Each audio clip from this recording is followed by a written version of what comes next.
Khaslatan, ada dua perkara la yastami'an fi mu'min, nggak bisa bersatu di diri seseorang yang beriman kepada Allah. Ini dua perkara ini nggak baik, jangan sampai ada pada diri seseorang yang beriman. Apa? Al-bukhul, sifat kikir, wa su'ul khuluq, dan akhlak yang tidak bagus, budi pekerti yang tidak luhur atau moral yang bejat. Ini dua hal ini nggak boleh ada pada diri seseorang yang beriman. Su'ul khuluq, Nabi ini dakwah mati-matian untuk liutammima makarimil akhlak, untuk menyempurnakan budi pekerti manusia. Lah kok ada mukmin akhlaknya bejat, ini bertolak belakang dengan misi Nabi.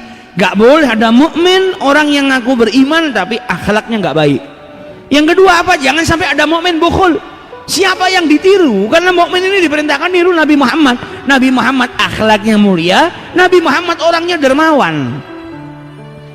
Gak ada sejarah yang menyebutkan Nabi dan para sahabatnya itu punya sifat kikir, gak ada. Dan orang-orang yang mengikuti mereka gak ada yang kikir sama sekali. Dan perintah Al-Quran gak bisa dikerjakan sama orang yang kikir, susah lah. Dikatakan dalam Al-Quran apa? Lan tanalul birra hatta tunfiku mimma tuhibbun. Engkau ini gak akan mendapatkan kesempurnaan dalam kebaikan. Baik itu ada kualitasnya, ada biasa, ada tingkatan yang lebih atasnya, ada tingkatan sempurna. Dikatakan oleh Allah dalam Al-Quran, lan tanalul birra, engkau tidak bisa mendapatkan kesempurnaan dalam kebaikan hatta tunfiku mimma tuhibbun, sehingga engkau bisa menginfakkan, mensedekahkan sesuatu yang kau sukai. Kalau kita sedekah dari perkara-perkara yang biasa, baik, tapi belum sempurna. Tapi kalau sudah bisa mensedekahkan sesuatu yang kita sukai, saya suka dengan ini, itu yang disedekahkan, maka mendapatkan kesempurnaan dalam bersedekah, kesempurnaan dalam kebaikan.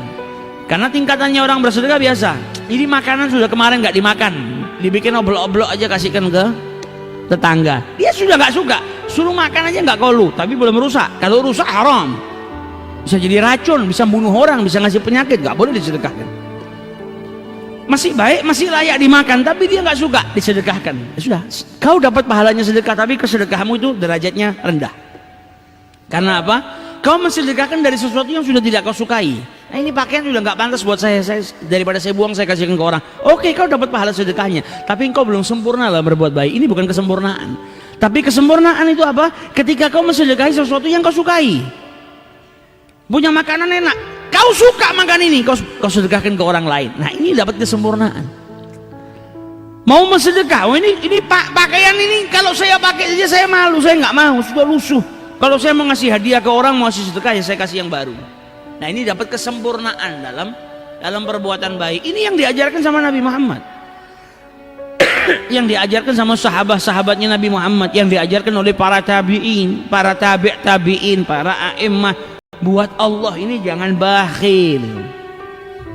Ya bagus kalau sudah punya sesuatu yang masih baik, walaupun kau sudah nggak suka memakainya, disedekahkan bagus. Tapi jangan sampai kau haramkan dirimu atau kau larang dari perkara-perkara yang baik juga, supaya dapat kesempurnaan. Sayyidina Abdullah bin Umar itu kemana-mana bawa manisan, sukar. Kalau bahasa Indonesianya sukar itu gula, tapi yang dimaksud di sini manisan. Entah itu permen coklat kayak zaman kita, atau makanan yang manis, kemana-mana tiap hari dibawa. Tiap hari dia sedekah dengan manisan. Sampai ditanya sama orang-orang di zamannya, ya Abdullah ibnu Umar, kau ini kemana-mana sedekah dengan sukar. Kenapa? Ya karena ini makanan yang saya suka. Maka saya ingin bersedekah dengan sesuatu yang saya suka, supaya saya dapat fadilahnya dalam firman-Nya Allah, lan tanalul birra hatta tunfiqu mimma tuhibbun. Ingin dapat kemuliaan daripada Allah, kesempurnaan dalam bersedekah, dalam berbuat baik dengan mensedekahkan sesuatu yang disukai.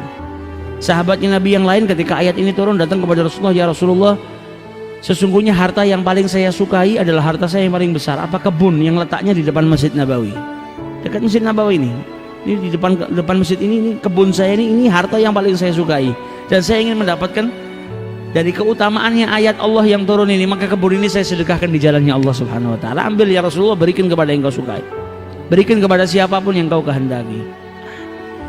Gak eman sama hartanya, karena apa? Ingin mendapatkan kesempurnaan dalam kebaikan. Nah, ini kalau ada orang punya kikir nggak bisa. Kok kebun? Makanan yang dia sukai apa? Sate. Sedekah sate aja susah kok. Yang ada apa? Kecapnya sisanya. Ini daripada kecapnya dibuang, nasinya masih ada sedikit, kasihin ke tetangga. Yang penting kan mereka makan, ngasih makan orang. Nah, ini kikir, orang yang kikir nggak bisa mendapatkan kesempurnaan. Nggak nyedekahkan pakaiannya kecuali dia sudah nggak mau pakai. Dapat keutamaannya sedekah tapi nggak sempurna. Yang kita harus contoh siapa? Orang itu kan diperintahkan kalau mau cari sesuatu cari yang istimewa. Mau cari bojo aja cari yang istimewa, cari pahala nggak mau yang istimewa. Sedekah jangan cari yang nanggung, cari yang istimewa. Biar kelak kita bisa ngerasakan di hadapan Allah ketika kita dibangkitkan, kita dapat daripada sesuatu yang istimewa yang Allah janjikan. Nah ini yang diajarkan sama Rasulullah SAW. Gak ada, Nabi gak pernah bakhil. Kalau pulang ke rumah tanya ada makanan, sama istrinya dijawab ada. Sedekah apa hadiah? Sedekah ya Rasulullah. Diambil sama Nabi, dibawa ke ahli suffah, orang-orang yang hidup di emperan masjidnya Nabi. Karena Nabi gak boleh makan sedekah, diberikan kepada ahli suffah. Kalau hadiah, setengah buat Nabi sama keluarganya, setengahnya lagi dibawa ke ahli suffah. Nabi gak mau ada orang yang gak makan. Kalau dapat sesuatu mikirkan yang lain. Karim, dermawannya luar biasa. Para sahabatnya Nabi sama, dermawannya luar biasa. Punya sifat ithar, mendahulukan saudaranya. Dapat makanan, jangan kau kasihin ke saya. Saya memang belum makan, tapi saudara saya lebih membutuhkan. Saling mendahulukan satu dengan yang lainnya.